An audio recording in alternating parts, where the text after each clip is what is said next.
The last useful action. It is unclear exactly who executed the last useful action. Fingers are pointed, names are named, candidates rise and fall.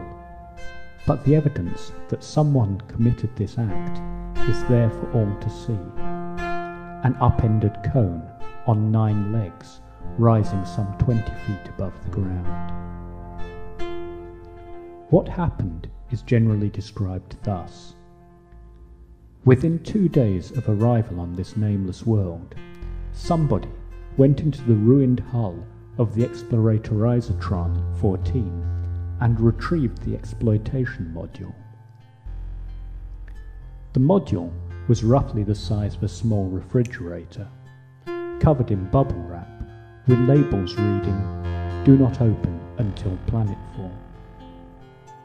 It would seem that whoever retrieved the module then carried it for about a mile from the beached vessel, although some accounts suggest that it walked this distance under its own steam, and more excitable narrators like to suggest that it may have been expelling steam, or that it floated on a cloud of steam, but this may reveal more about the dangers of idiomatic language than anything else.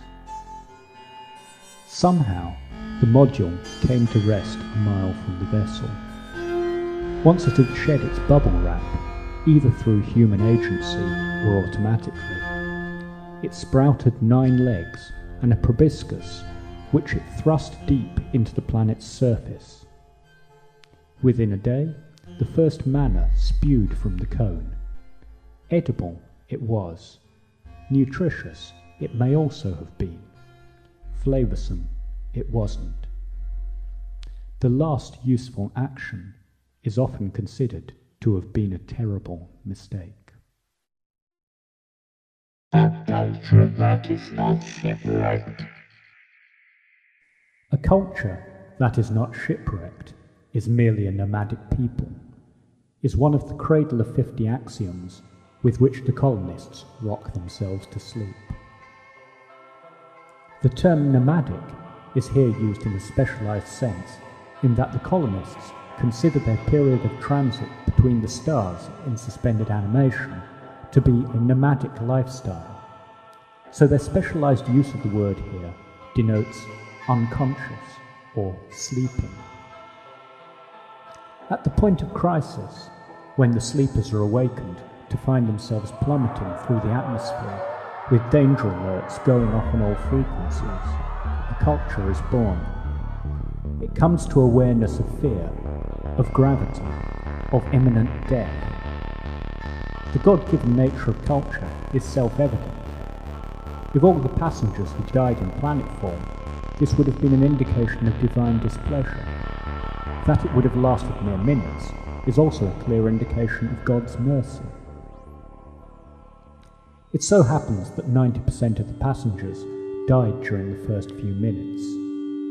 In this, one might once more read the hand of God inscribing his chosen culture upon this unnamed world, which might explain why this world remains unnamed.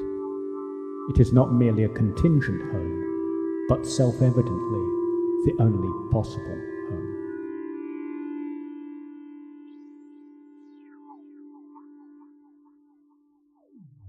That was episode 2 of Near Andromeda by Zali Krishna.